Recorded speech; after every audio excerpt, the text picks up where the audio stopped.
Con estas conclusiones de la primera vamos a dar paso a esta segunda mesa, una segunda mesa en la que seguimos tratando de reforzar, descubrir nuevos argumentos o argumentos desde otros ángulos de este asunto.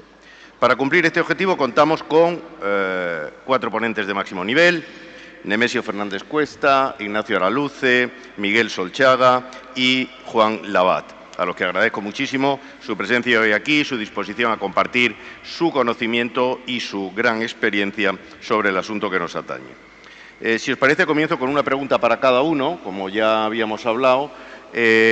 Aprovecho para presentaros y luego al final hacemos por supuesto, tomaos la libertad cuando terminemos de hacer cualquier tipo de comentario sobre las intervenciones de los demás ponentes, pero vamos un poco haciendo una pregunta a cada uno y luego mantenemos un coloquio que ojalá sea lo más dinámico posible. Voy a empezar por ti, Nemesio.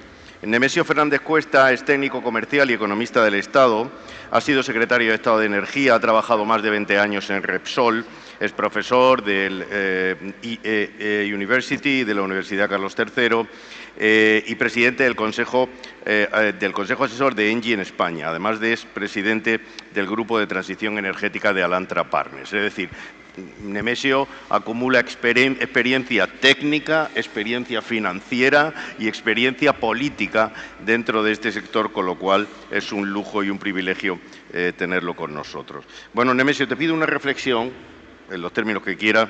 ¿En qué medida el cierre de las centrales nucleares supone perder o amenazar la oportunidad que entendemos que representa la transición energética hacia la descarbonización de la economía en España? Pues, buenos días, muchas gracias. Gracias a la Universidad de Extremadura por acogernos en este singular edificio. Pues mira, yo me gustaría empezar en los tiempos que corren, en los que la geopolítica está virando hacia una política del poder. Hago esto porque puedo. A reflexionar sobre que Estados Unidos tiene en estos momentos una ventaja competitiva indudable, es el mayor productor del mundo de petróleo y de gas y, por lo tanto, no quiere ni oír hablar del cambio climático, de la transición energética, porque pondría en riesgo el ejercicio de su ventaja competitiva. China, por su parte, es el mayor productor del mundo de carbón, genera en carbón el 95% de sus necesidades y no tiene ningún inconveniente en electrificar su economía siempre que se haga con su carbón. De hecho, más del 60% de la electricidad en China se hace con carbón. En el consumo de energía primaria en China, el 50 y tantos % es carbón y es, en esencia, su ventaja competitiva, jugar con el carbón. Consume más del 54% del carbón del mundo. Europa, la única alternativa que tiene en este cambio geopolítico es la electricidad. ¿Por qué? Porque las renovables son la manera más barata de producir electricidad. No vamos a alcanzar una competitividad suficiente ni con petróleo ni con gas, que no tenemos y que es la ventaja competitiva de Estados Unidos, ni con carbón, que tenemos poco y no es suficiente y que además tiene un problema grave de emisiones. Por lo tanto, la electricidad es la esencia de la hipotética ventaja competitiva de Europa y de España, basada en renovables, basada en almacenamiento, para dotar a las renovables de ese carácter más firme dentro de lo posible que tiene otras fuentes de energía, y basada en la nuclear. No voy a insistir en los argumentos que ya hemos visto en la primera mesa, pero significa una electricidad más barata y una electricidad más segura. Creo que el título de la jornada es el trilema energético. Pues el trilema, las dos primeras condiciones, es un suministro seguro de energía y un suministro asequible de energía.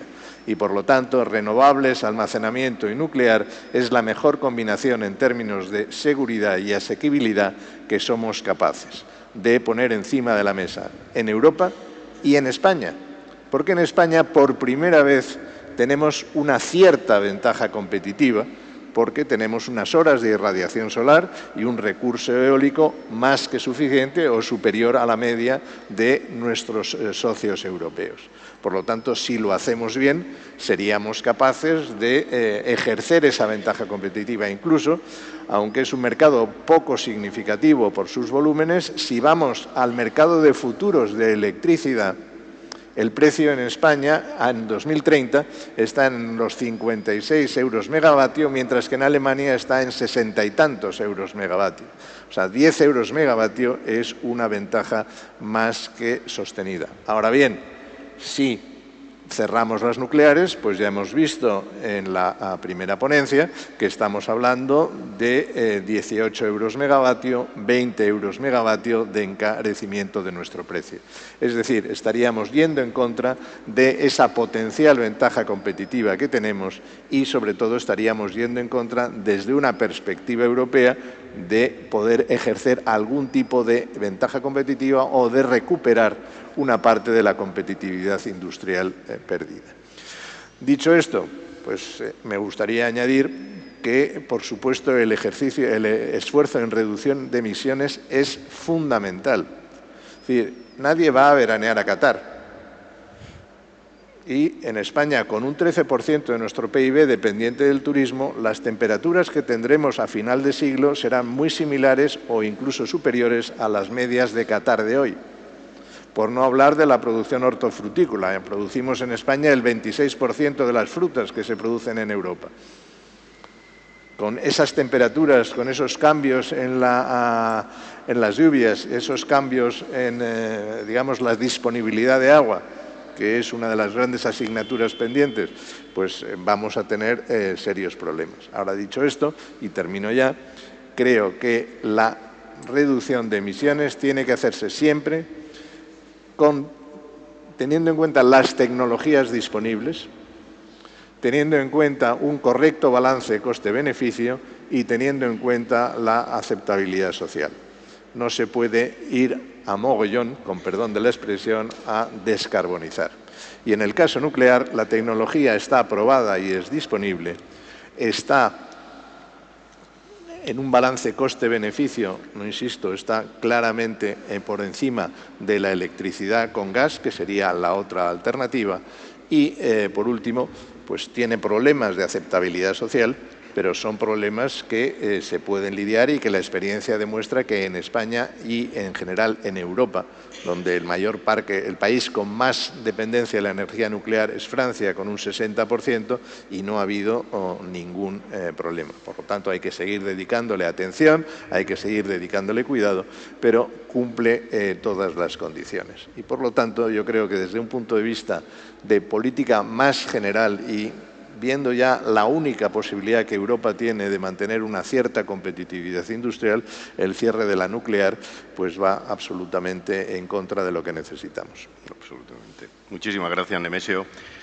Alto y claro, ¿no? Como se dice. Ignacio Araluce es presidente del Foro de Industria Nuclear Española desde 2017.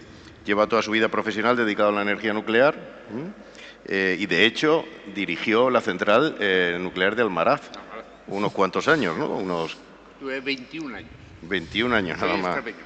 O sea, eres extremeño totalmente. Bueno, Ignacio, cuéntanos, bueno, ninguno de los presentes somos sospechosos de defender lo contrario, pero tú en tu caso menos. Pero cuéntanos un poco qué está pasando en el mundo con la tecnología nuclear, porque podría parecer que hay una ola contranuclear, como de alguna forma ocurrió después de del accidente, sobre todo de Fukushima, que motivó, digamos, las decisiones sobre todo de Alemania. ¿Qué está pasando ahora en el mundo con la tecnología nuclear? Muchísimas gracias. Es un placer estar aquí, en mi tierra, porque, en fin, soy de San Sebastián, pero me he pasado 21 años aquí, en Extremadura. Y a tu pregunta, es que ahora ocurre todo lo contrario. Es que todo el mundo se ha enamorado de la energía nuclear. En Europa, por supuesto. Asia ya desde hace mucho tiempo, pero todavía está espoleando más la construcción de centrales nucleares. En China, en en India, en Corea, en fin, en todos los países. Estados Unidos, lo mismo. Canadá, igual. México, lo mismo. Brasil, Argentina. Y en Europa, todos los países, prácticamente. Los que tienen centrales nucleares, manteniendo las centrales nucleares por muchos más años. Los que no tienen centrales nucleares, muchos de ellos con planes para construir. Ahí le tenemos a Polonia, ha adjudicado ya 3 unidades 1000 megavatios, como las de Almaraz, a Westinghouse hace nada, y tiene otras 3 a punto de adjudicar. Chequia, lo mismo. El caso más paradigmático puede ser el de Bélgica, pero Bélgica es que había decidido el cierre de todas las unidades, igual que España. Y ahora se ha dado cuenta que no, que hay 2 unidades que como mínimo tienen que seguir funcionando y les han dado otra continuidad de la operación de las unidades. Francia, no te digo nada, Francia y nuclear más o menos es lo mismo. O sea, Francia se identifica con el vino, el arte, la historia y la nuclear. Esos son los franceses. Tienen 56 unidades en este momento en funcionamiento, están construyendo más, van a construir muchas más, de las grandes, de las pequeñas, etcétera. ¿Qué nos pasa a nosotros?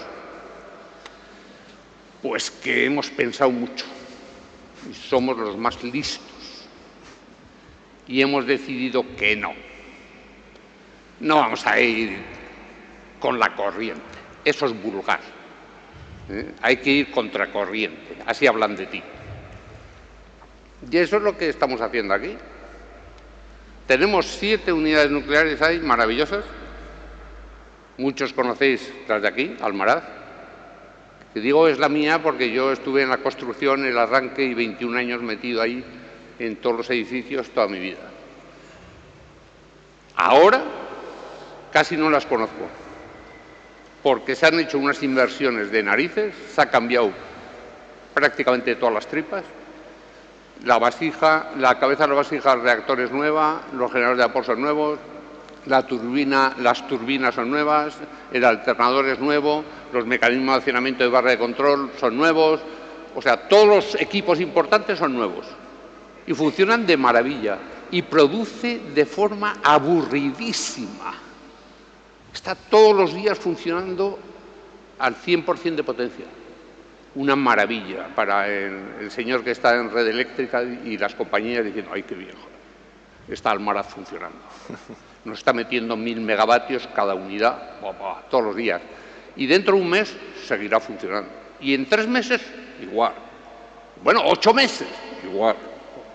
Siempre funcionando. Y cuando para de forma programada, un mesecito, cambia el combustible y otra vez arrancar, año y medio funcionando, lo cual da una autonomía estratégica alucinante, porque una carga de combustible hace que tengas año y medio de funcionamiento por cada unidad. Estamos hablando de las reservas de gas y en Europa debíamos tener reservas para 3 meses, para 6 meses, para 4. Las unidades nucleares, no solamente eso, no solamente con la carga de combustible que dura año y medio, sino que tenemos otra carga en la piscina de combustible para volverla a cargar. O sea, te da una autonomía tremenda. No, el uranio es que a lo mejor puede haber un estrés geopolítico, igual que los combustibles fósiles en Oriente Medio, en fin, en Rusia, en tal y cual. Uranio hay en todo el mundo. Está diseminado de una forma tremenda. Hay países, por supuesto, mucho más productores, otros menos, con lo cual las tensiones geopolíticas podría ser el enriquecimiento, que el enriquecimiento hasta ahora en Europa se hacía en gran parte un 35% en San Petersburgo. ¿Y qué ha ocurrido? Que Europa ha reaccionado tras la guerra, la invasión de Ucrania, y en este momento tenemos capacidad de enriquecimiento en Europa. Y lo mismo le pasa a Estados Unidos, con lo cual... no. Es que a lo mejor emite CO2. Y claro, estamos en la transición energética para la lucha contra el cambio climático. Pues mire, tampoco emite CO2. O sea que no emite CO2. Da seguridad, estabilidad independencia geoestratégica. Ah, es que vende carísimo. ¿Vende carísimo? Por supuesto que el coste de una central nuclear en producción es muy caro. ¿Por qué? Porque más del 50% del coste variable son impuestos. Así, ¿quién no puede? Es una barrera de entrada tremenda. Estos días, ¿qué está pasando? El sábado estuvimos en un momento a menos 5 euros el megavatio hora y no sé cuántas horas a cero. ¿Por qué?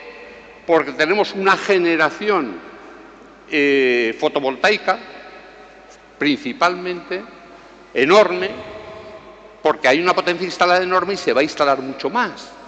¿Qué nos pasa a la nuclear? Que la nuclear, como tenemos una barrera de entrada de 28 euros de megavatio hora por impuestos y por la tasa de Enresa, claro, ¿cómo vas a entrar? Esperar que a lo mejor dentro de unos días Almaraz para. Otras 2 semanas o 3 semanas. ¿Por qué? Porque tenemos una barrera de entrada que con los precios en estos del mercado es imposible. Que nos quiten esos impuestos y ya verás si somos competitivos. ¿Qué está pasando en el mercado? Pero si tenemos una potencia instalada fotovoltaica tremenda, ¿qué está haciendo? Está haciendo que en las horas de gran producción pues el precio se vaya a cero. Y las fotovoltaicas están preocupadísimas, porque las que no han ido a subasta, que están en el mercado libre, hay cantidad de horas que reciben precio cero. ¿Por qué? Porque no hay almacenamiento. Si en el PENIEC, lo decía ahora Óscar, creo que eras tú, Óscar, has dicho tenemos 3.000 megavatios y tenemos que ir a 23 en el año 30. ¿Pero quién se cree eso? Joder, me extraña que no os riáis. O sea, ¿cómo vamos a montar 19.000 megavatios de almacenamiento aquí en 5 años? Teníamos que ir todos ahora a las presas de España a hacerlas reversibles. Y todos juntos, con toda la universidad, Badajoz entera, construyendo eso, no llegaríamos.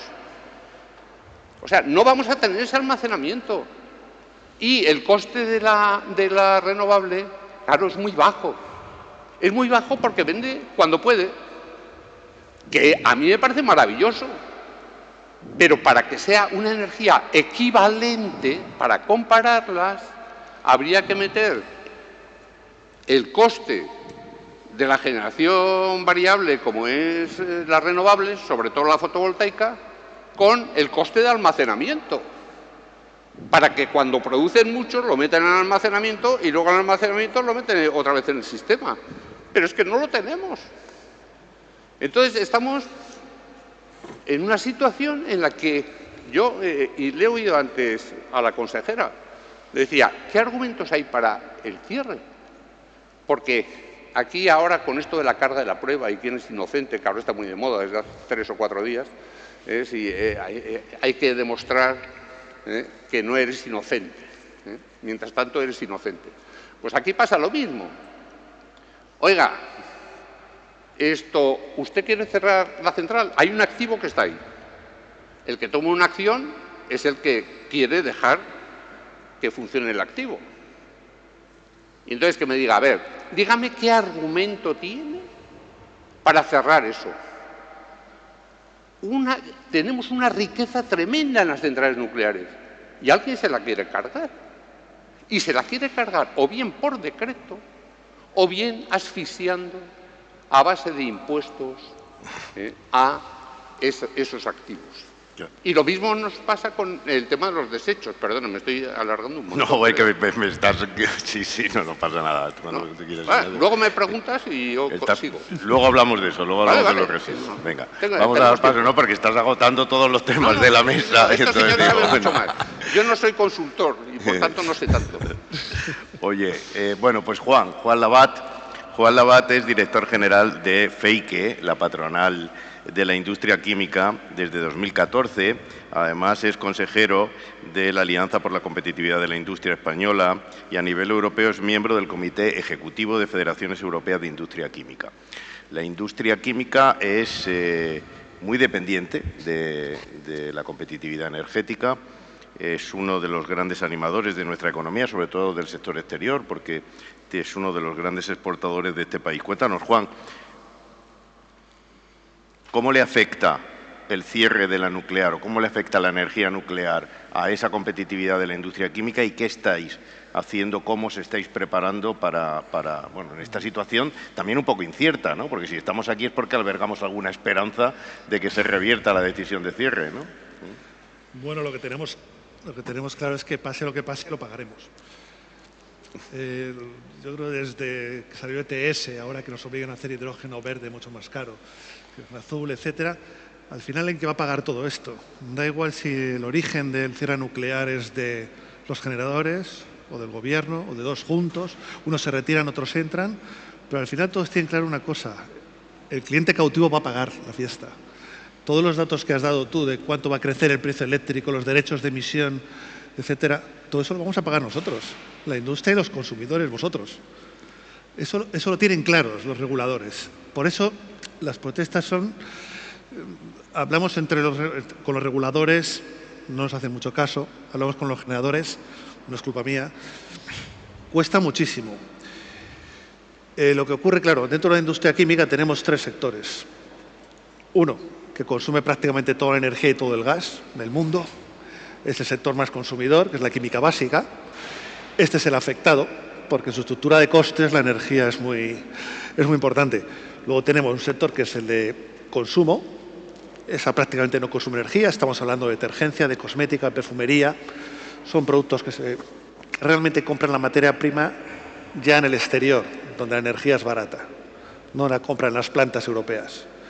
Y luego tenemos lo último, el sistema que es el sanitario, la química sanitaria, Pharma es lo más famoso, pero también tenemos que tener en cuenta que tenemos 750 millones de animales, tenemos 15 veces más animales que personas, no quiero mezclarlos, los racionales y los irracionales, y también hay que curarlos. Y esos sectores juegan en otra liga porque no tienen consumo energético prácticamente.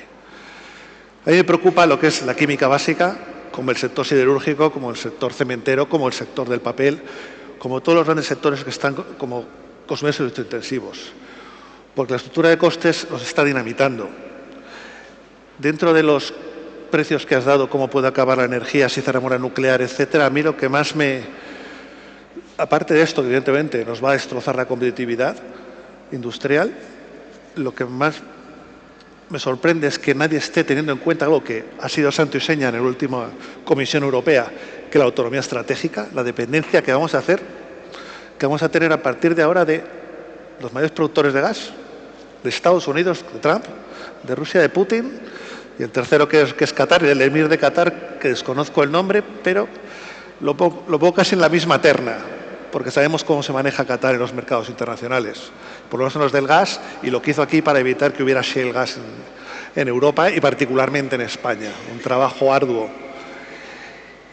La autonomía estratégica la estamos abandonando. Ya no es importante que tengamos autonomía, vamos a depender de países en los que la confianza es limitada. Veremos hoy a las 10 de la noche lo que anuncia Trump, pero probablemente estemos todavía en un punto más drástico todavía del riesgo que corremos. Y el otro punto es la confianza que da a nuestras industrias que tienen que invertir en descarbonizarse de aquí a 2050, cambiar completamente sus tecnologías para no emitir, y están decidiendo hoy si invierten o desinvierten. Las nuestras en toda Europa, las de todos los sectores industriales. Está diciendo, ¿merece la pena seguir en Europa? Sabiendo que estas ideas de bombero de vamos a cerrar las nucleares, que no va a pasar nada, que es súper limpio. Estas son las señales que llegan a los inversores, los que tienen que decidir qué hacemos con las plantas industriales. En Amberes, no este año, cuando se presentó el Clean Industrial Deal, sino el año pasado, cuando se presentó el Industrial Deal, que presentamos todos los sectores industriales a von der Leyen, estaba también Enrico Letta y Mario Draghi, ambos, antes de que presentaran los informes, hubo una frase, que fue en este caso de Enrico Letta, que me dejó marcado. Dijo, lo que no se dan cuenta los europeos es que como caiga la industria, colapsa Europa. Como caiga la industria, colapsa Europa. Les voy a dar un dato. Sector químico. Nuestro salario medio hoy es 45.000 euros, voy a decir megavatio hora de lo mal que estoy, 45.000 euros por trabajador y año. Pongamos en perspectiva, esto es el triple del salario mínimo, pero es también el triple del salario de hostelería en España, porque trabajan 10 meses y se ponen el salario mínimo. O vamos a un país industrializado, donde el ejemplo del sector químico de 45.000 euros es superado por otros dos sectores, el refino, que lo conoce bien Nemesio, y por el sector eléctrico. Pero todo lo demás, lo que está debajo de servicios, tienes muchos sectores como hostelería, que genera más empleo.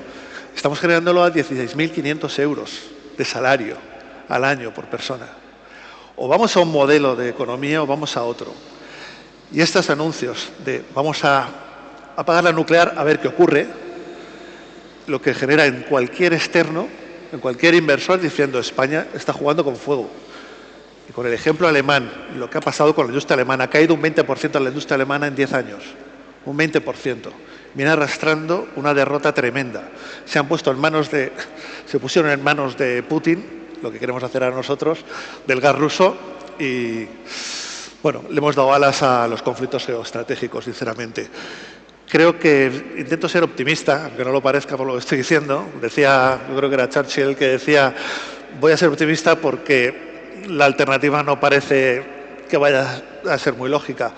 Intentamos ser optimistas, pero la realidad es que en los últimos años, quitando alguna iniciativa del Gobierno que ha caído, como el Fondo Nacional de Sostenibilidad del Sistema Eléctrico, que hubiera sido un destrozo para la industria, no confiamos en que vayan a rectificar. Confiamos en que los generadores que ahora han cambiado de opinión sean capaces de convencer al Gobierno y llegar a un acuerdo. Con alguna de las soluciones que ha propuesto Jorge, encantado de que podamos hacer PPAs o lo que inicialmente iba a ser la tarifa AREN, como ha acabado luego fue otra cosa, pero bueno, creo que hay alternativas y soluciones, pero necesitamos que las dos partes, Gobierno y generadores, estén de acuerdo en conseguirlas. Sea lo que sea, si no llega a un acuerdo, pues preparemos el bolsillo todos los consumidores. Gracias, Juan. Bueno, y el último, pero no el menos importante, el de los ponentes, Miguel Solchaga, es un experto consultor en entornos internacionales con experiencia en proyectos de estrategia, sostenibilidad, asesoramiento económico en diferentes sectores. Desde 2019 es socio de Metis, donde dirige la práctica de consultoría económica. Miguel, recientemente habéis publicado vosotros un estudio, un informe, donde analizáis específicamente el impacto que tendrá en la economía extremeña el cierre o el posible cierre de Almaraz. Cuéntanos esos datos. Pues primero, muchas gracias por invitarme. Y después, efectivamente, hemos conducido un estudio en el que hemos intentado ver cuál es el impacto económico del cierre de la central a nivel nacional, a nivel comunidad autónoma y, por supuesto, a nivel local, lo que sería la comarca. Si lo ponemos a nivel nacional, estamos hablando de más de 800 millones de euros en valor añadido bruto cada uno de los años. Hay que tener en cuenta que es que la central nuclear está ahora mismo pagando, por ejemplo, más de 400 millones en impuestos. Es decir, tiene unos costes y es una inversión recurrente bastante significativa. Pero los datos a nivel nacional, con lo importantes que son, 15.000 empleos estimamos que se podrían perder, son bastante pocos porque España es un país de cierto tamaño. Cuando empezamos a hablar de la comunidad autónoma, y antes creo que la consejera daba los datos precisos, estábamos hablando de más de 200 millones de euros, estamos hablando de 3.800 empleos, y yo creo que aquí lo importante es ponerlo un poco en contexto, y salían los datos de afiliación a Seguridad Social. Hay 407.800 trabajadores, si no he leído mal la cifra, en la comunidad de Extremadura. Esto implica que lo que está en riesgo es el 1% de todos los puestos de trabajo de Extremadura, lo cual ya es bastante significativo. Y esta parte, con todo y con eso, es todavía muy pequeño con lo que representa la central de Almaraz para lo que sería la comarca en la que está Navalmoral de la Mata. Ahí nuestras estimaciones estarían en torno al 15% de su valor añadido bruto y al 14% del valor añadido bruto y el 15% del empleo. Estaríamos hablando de más de 2.000 empleos que se pueden perder. Entonces, el impacto es muy significativo, y es muy significativo porque lo es cada vez que se cierra una industria. La industria tiene, cualquier negocio tiene, por una parte, una serie de empleos directos, que son los que están trabajando. En el caso de la central, creo que son 360. Tiene toda una serie de proveedores que le sirven. Hay más de 600 empleados de empresas especializadas que dan servicios a la central. Pero no solo eso, sino que después alimentan todo un tejido empresarial de otros servicios más esporádicos, de proveedores para determinadas piezas y para lo que sea, y ahí estaríamos hablando de más de 400 empresas implicadas. De hecho, cuando hemos intentado ver quiénes eran esas empresas y cómo estaban relacionadas, pues nos salían que hay un número de empresas importante para los cuales la central es más del 20% de su facturación. Y ahí, por poner un número, Dios me libre de decir que vayan a cerrar, pero en esas empresas se concentran otros 1.825 empleos. Entonces, simplemente para darnos una idea de lo que pasa cuando se cierra una central como esta. Es una central que es realmente el motor económico de la zona. Y es el motor económico de la zona, y se puede ver porque actualmente, cuando uno mira, como en casi toda España, que hay una cierta despoblación fuera de las grandes ciudades, se ha conseguido frenar hasta cierto punto la despoblación. Decrece menos de lo que decrecería el conjunto de Extremadura, por ejemplo. La población es más joven. La población es bastante más joven de lo que habría en el resto de Extremadura, en Almaraz y en toda la comarca. Cuando lo miramos desde ese punto de vista, nos damos cuenta de que no solo el daño que se haga a la industria o al tejido industrial, sino que se hace un daño a la población, se hace un daño a todos los servicios que dependen de esa población. Es decir, no solamente es eso, sino que quizá pues, la formación profesional que está ligada a la central pues, también tiene que cerrar. Los colegios, pues habrá menos niños. Es decir, hay toda una serie de efectos en cadena que se vuelven mucho más complicados. Y luego, finalmente, el otro efecto, uno que tiene mucha importancia en el empleo a nivel nacional y también autonómico, es que la central se espera, y esto es la discusión que hemos tenido y se ha hablado varias veces sobre cuántos impuestos se está pagando y cuántos debería pagar, pero desde luego en los próximos años esperaríamos que estuviera pagando unos 435 euros entre impuestos y tributos. Si se cierra la central, esos sí que desaparecen. La negociación sobre cuántos impuestos... 400 millones de impuestos que paga la central. De impuestos y tributos con todas las tasas que tengan, con todas incluidas. Pero que obviamente una vez cerrada la central se acabaría. Entonces, esa es seguramente una buena dimensión para poner en juego, para discutir cuánto podrían bajar o subirse los impuestos para llegar a un acuerdo entre administraciones y propietarios de las centrales. Es decir, si se cierra, esos impuestos sí que se pierden, con toda seguridad. Pues muchas gracias, Miguel.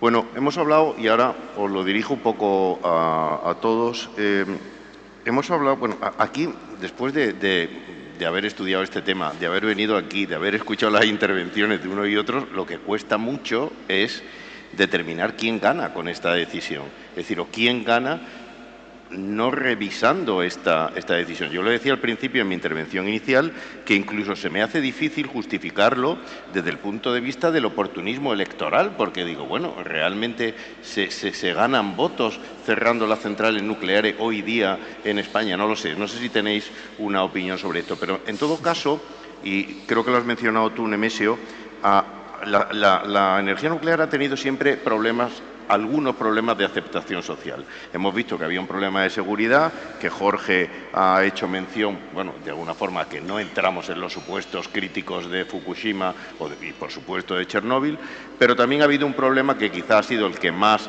se ha aludido en el debate político, que es el de los residuos, ¿no?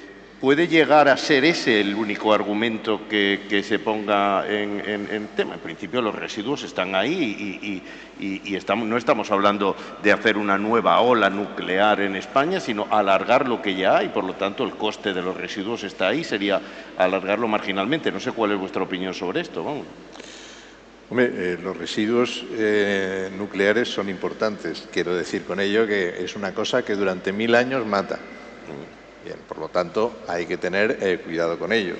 Pero las tecnologías pues están perfectamente disponibles. Bueno, Ignacio sabe mucho más que yo de esto, pero en principio el combustible nuclear gastado va a las piscinas de las centrales nucleares y después, cuando se van llenando las piscinas, se sacan y se entran en unos contenedores de cemento que además están con gas inertizado para que sean absolutamente estancos. El plan que tenía España con el anterior gobierno era ir centralizando todos esos residuos en Villar de Cañas, un pueblo de Cuenca que se presentó al concurso. Y el gobierno actual pues ha decidido que en lugar de hacer un almacenamiento centralizado de todos esos, pues se hagan 7, cada uno en las centrales. Conclusión, nos cuesta 2.000 millones más. 2.000 millones más que acabaremos pagando entre todos. Pero otra conclusión, que me lo decía Ignacio anoche. Si los residuos nucleares gastados de Almaraz se quedan aquí hasta que, de acuerdo con el 7º plan de residuos nucleares, a partir de 2070 se desarrolle un almacenamiento geológico profundo, el problema de Almaraz es que se va a quedar sin central, se va a quedar sin los 400 millones y se va a quedar con los residuos radiactivos almacenados y muy bien almacenados, sin necesidad de peligro alguno, hasta 2070 y después veremos. Es decir, pierdes la generación de riqueza, pero te quedas con los residuos nucleares. Dicho esto, las tecnologías existen y no tiene por qué haber ningún problema, pero es algo que es necesario cuidar y es algo a lo que es necesario dedicar tecnología y esfuerzos para que eso se pueda manejar. Dicho esto, pues en la vida todo tiene ventajas e inconvenientes. Ese es el inconveniente de la energía nuclear, el tratamiento de los residuos. Pero la ventaja son la no existencia de emisiones de CO2. Claro. Es decir, ese es el gran riesgo en el que estamos incurriendo. Yo a mis alumnos, cuando me vienen con la camiseta "There is no planet B", les digo, no, olvídate, there is no sapiens B. Es decir, nunca desde la existencia del Homo sapiens sobre este planeta hemos tenido tal concentración de CO2 en la atmósfera y sigue creciendo. Con lo cual, pues aquí habrá la vida. La Tierra tiene 4.500 millones de años y le esperan otros 4.500 millones. Lo que no sabemos es si el Sapiens, que tiene 400.000, seguirá. Pero de todas maneras, eso no es un problema que nos tenga que ocupar a nosotros, ni a nuestros hijos, ni a nuestros nietos. A lo que nos tiene que ocupar a nosotros, en mi opinión, es que la temperatura media en España dentro de 50 años pues será aproximadamente 3 grados más que lo que tenemos ahora. Con todas las consecuencias que tiene ¿Cómo eso, se lidia con eso? Pues efectivamente, también hemos dicho, Europa pues es el 7% de las emisiones mundiales y España apenas es el 1% de las emisiones mundiales. Pero tenemos que estar en el esfuerzo de la descarbonización, porque somos una de las economías más desarrolladas y tenemos que colaborar con eso. Dicho esto, a mí que vengan los chinos, que son el 31% de las emisiones mundiales. Que es que cuando importamos un coche chino, lo que estamos haciendo es importar emisiones. La electricidad china genera 700 gramos de CO2 por kilovatio hora. La española en el año 24, 100. Entonces ahora cogemos los coches chinos y nos los tragamos. Bueno, pues, mire usted, es que esto no tiene mucho sentido. Entonces yo creo que hay que tranquilizar, repensar toda la política, que en mi opinión, por la política europea, que en mi opinión ha estado hecha fundamentalmente por ecologistas, con todo mi respeto al movimiento ecologista y la sensibilización que a toda nuestra sociedad, a todos los niveles, ha propiciado. Pero con las cosas de comer hay que jugar lo menos posible. El problema de la nuclear tiene la ventaja de que no genera emisiones. Es una electricidad firme, es una electricidad relativamente barata. El gas, pues ahora mismo está costando 40 euros megavatio. Con 40 euros megavatio, el megavatio hora con gas no va a estar por debajo de 115, 120, porque los rendimientos son del 55% y generan 550 gramos de CO2 por kilovatio hora generado. Con lo cual, en cuanto le sumas el derecho de CO2, te vas a eso. Es que podemos producir electricidad nuclear a menos de la mitad de ese precio. Otro tema es los impuestos. Y, por cierto, Extremadura cobra 5 euros por megavatio de electricidad nuclear, que son parte de esos 400 millones. También, que suma 80 o 90 millones eso aquí, ¿no? Sí, también convendría en su momento, como dice la Comisión Europea, que hay que descargar a la electricidad de todos esos costes adicionales. Porque si, como yo decía en mi primera intervención, la competitividad de Europa reside en la electricidad, pues oye, no voy a subir extraordinariamente los costes de lo que me tiene que dar de comer, que es la electricidad. Entonces, todo eso pues yo creo que hay que pensarlo, porque también se decía, el suministro de gas, en los últimos 12 meses, España, el 40% de su gas de Argelia, 20% de Rusia y 20% de Estados Unidos.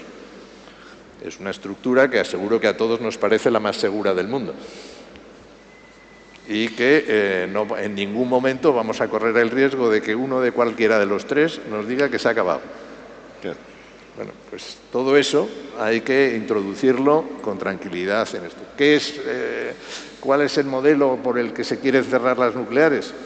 Pues yo la única explicación que tengo es la apología del decrecimiento. Es decir, aquí lo que hay que hacer es parar y lo que hay que hacer es no crecer para evitar el problema de emisiones. Y bueno, sin crecimiento económico no he visto en la historia que se haya resuelto ningún problema de igualdad o de desigualdad, ni ningún problema de crecimiento, y eso es lo más importante que cualquier gobernante tiene que propiciar a sus gobernados. De hecho, según el presidente de gobierno, vamos en un cohete. Vamos en un cohete al 3,2%, pero... Vamos en un cohete porque estamos creciendo 500.000 de habitantes cada año y porque nos estamos dedicando a la hostelería y el salario medio está bajando. A mí una de las cosas que más me preocupa de la industria, y me callo ya, No, por favor. y me callo ya, es precisamente la capacidad de creación de clase media. A 45.000 euros, eso es clase media. Si tú estás en un país como España, donde está bajando la renta per cápita, ¿por qué? Porque el empleo que estamos creando está en los 10.000, pues automáticamente es una sociedad que va a tender a la polarización. Sociedades sin clases medias pues se van a los extremos. Generando desigualdad. Y generando desigualdad, pero se van a los extremos, y es lo que está pasando en Europa y en Estados Unidos. Y cuando un extremo gana, pues si ya no tiene sensación de que tiene que cooperar con la otra parte de la sociedad porque va a imponer su criterio, pues vemos lo que está pasando en Estados Unidos y en otros sitios. Por lo tanto, yo creo que todo esto es mucho más serio de lo que estamos planteando, y mucho, pues quiere decir que para la comarca de Navalmoral de la Mata el cierre de Almaraz es una tragedia. Para Extremadura es un gravísimo problema, para España es un grave problema, pero que trasciende el propio problema en sí. Estamos hablando de cómo Europa y España consiguen una electricidad barata que permita un desarrollo de la industria, que permita una articulación de la sociedad pues más sana que a la que nos estamos encaminando. Y abunda en la idea de la importancia estratégica que tiene la política energética y el cuidado que hay que tener, porque luego las ramificaciones van más allá del propio precio de la electricidad, sino que acaban permeando a muchos ámbitos del futuro. ¿Queréis hacer algún comentario? Yo incidir en un par de cosas. Una, que efectivamente Almaraz se va a desmantelar, si es que se desmantela ahora, y en Almaraz nos quedamos durante todo el siglo con los elementos combustibles gastados ahí metidos, con el nuevo Plan General de Residuos Radiactivos. Eso quizá la gente no se ha dado cuenta, o sea, de ese cambio de plan, en el que, como digo, hasta el año 73 no va a estar el almacenamiento geológico profundo, por tanto se va a desmantelar Almaraz y los elementos combustibles van a estar ahí.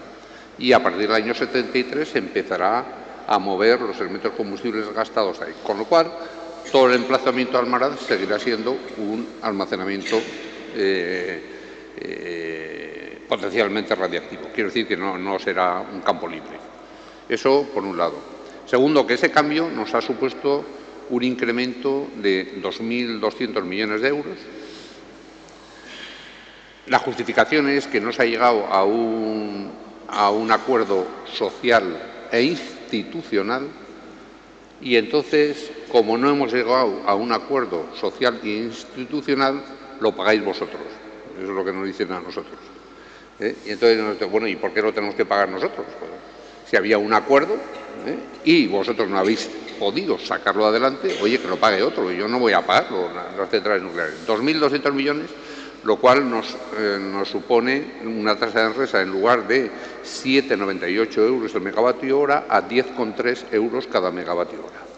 Bien, he oído también en los ámbitos gubernamentales y a ver quién va a pagar los residuos radiactivos, como si se pusiera en duda que nosotros no lo pagamos. Nosotros pagamos todo. El que contamina paga y nosotros seguimos eso. De tal forma que en este momento en el fondo de Enresa ya hemos introducido 8.000 y pico millones de euros. Ya están ahí, eurito a eurito, 8.000 y pico millones de euros. Y todos los años pagamos 600 millones de euros y 1.000 millones adicionales de impuestos. 1.000 millones adicionales de impuestos y 600 millones la tasa de Enresa. Y lo único que nosotros decimos que esos 2.000 adicionales frente a los 20.000 que ya los hemos asumido, eso no estamos de acuerdo con los 2.000 adicionales. Entonces, claro, cuando estás en una situación en la que de impuestos te cobran 1.000 millones de euros, y la tasa de Enresa 600 millones de euros, ¿cómo seguir adelante? Por eso ahí la preocupación que tenemos es que nos sigan queriendo cerrar por esa vía, no por la vía del Real Decreto, que existe un Real Decreto. Existe un Real Decreto por el cual a Almaraz se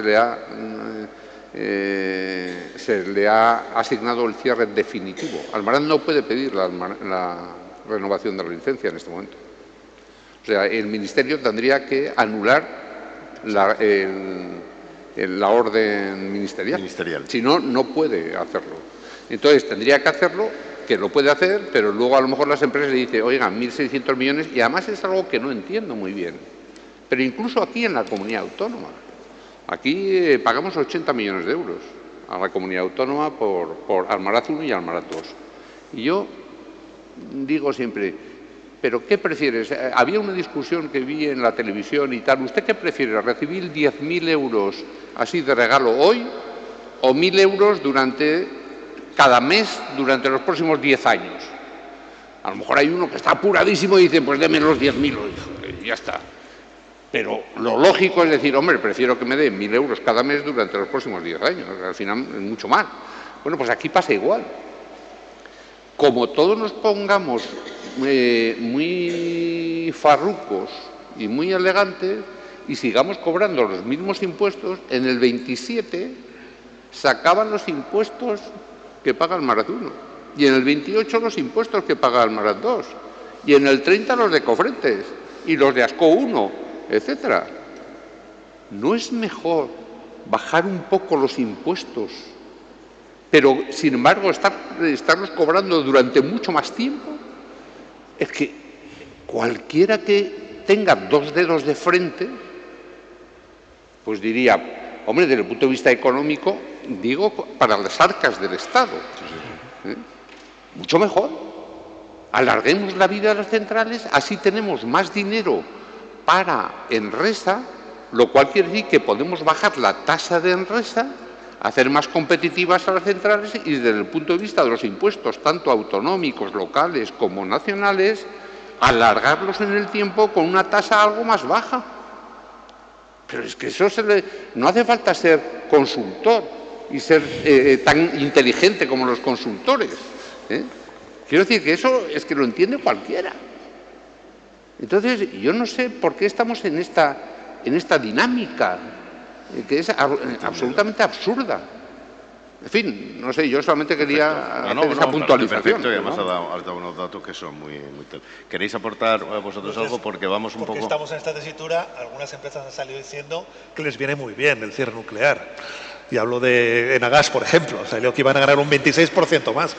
Que hay Hombre, muchos ganadores en claro, todos esos procesos. Cuando yo me refería antes a quién gana, entiendo, evidentemente gana los gasistas, evidentemente, que van a poder vender más de su producto, ¿no? Los traders metaneros, e incluso, Ya. e incluso los propios... Sí, pero algo que me asombró antes de ayer. Efectivamente, Enagas ha dicho, sí, nosotros nos viene fenomenal y tal, porque así emitiremos mucho CO2 gastando gas. Entonces, bueno, es un mensaje maravilloso.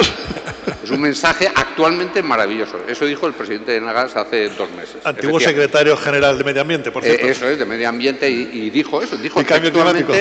Qué bien, porque para nosotros es un negocio enorme quemar mucho gas y generar mucho CO2. Bien. Pero me extrañó antes de ayer que el consejero delegado de Repsol, Yosuyon Iman, dijo en el foro antes de ayer, organizado por El Español, que había cantidad de empresarios y tal, y muchos eléctricos, y dijo, va contra mi negocio, pero no se pueden parar las centrales nucleares. Y dijo, me da una pena tremenda que se pare Almaraz, aunque yo sé que va contra mi negocio, pero hay que ser realista. Las necesitamos. Y lo dijo el consejero delegado de Repsol antes de ayer. O sea que hasta ellos lo están diciendo. Bueno, sí, vamos mal de tiempo. Javier de Francisco tiene que concluir el acto y bueno, pues si no queréis hacer ninguna intervención más, os lo agradezco muchísimo. Yo creo que hemos intentado aportar y hemos, desde mi punto de vista, logrado aportar nuevos o renovados argumentos al asunto. Gracias por acompañarnos, por estar hoy aquí. Y Javier, si quieres, concluyes el acto, ¿vale? Muchas gracias.